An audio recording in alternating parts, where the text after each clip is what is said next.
Welcome to hyperCAD S. This video will describe the functions and dialogues. Upon entering a hyperCAD S command, you'll see the dialog window, which has an upper area and an input area. At the far left of the upper area is the icon for the command.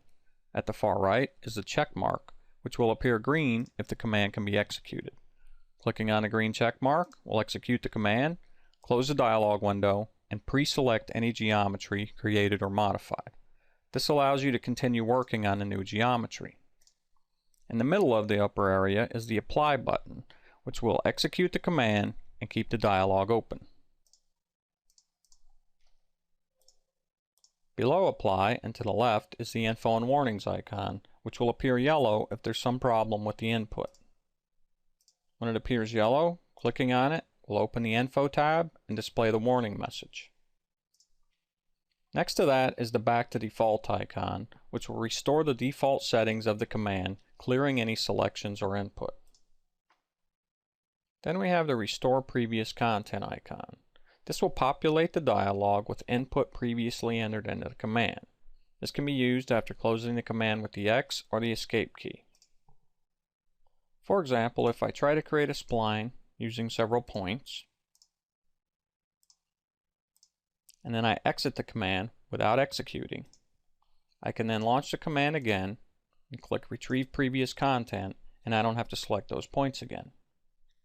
The icon to the right of that turns the result preview on and off. Now let's look at the input area of a dialog. We'll use the Project Curves command as an example. The input area varies from function to function, but has a common layout. Any input required of a function will be shown to the far right of the menu bar.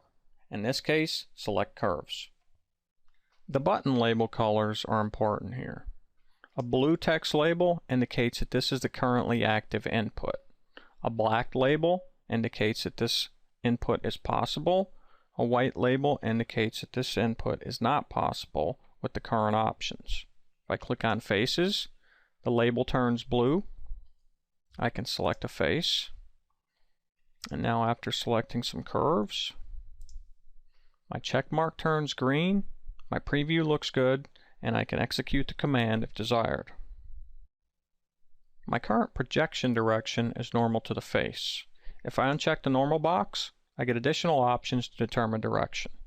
I can choose an entity to determine direction, 2 points, the current viewing direction, or the X, Y, or Z axis direction of the current work plane. If I click the On Plane checkbox, the face's input is no longer possible, and additional inputs are necessary to define the plane.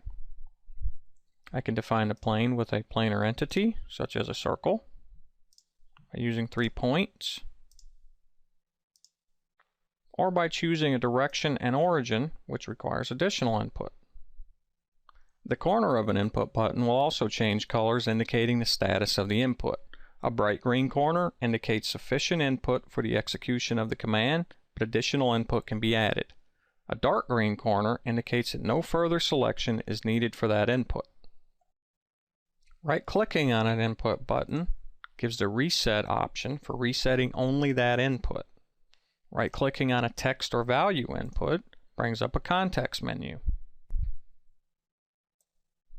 As always, refer to the Help menu and your local support team for more information.